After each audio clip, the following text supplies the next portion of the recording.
Hi everyone, I'm Joe King, Director of Fiber Installation here at Wecom Fiber. Today I'm excited to give you an exclusive behind-the-scenes look at our 2025 kickoff team meeting for our fiber installation team right here in Kingman, Arizona.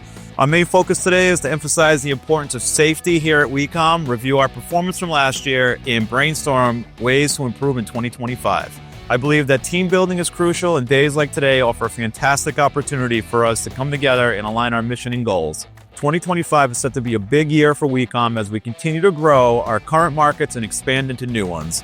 At Wecom, community is at the heart of everything we do. It's essential for us to remind our team of this commitment, ensuring that our messaging remains consistent and resonates with the communities we serve.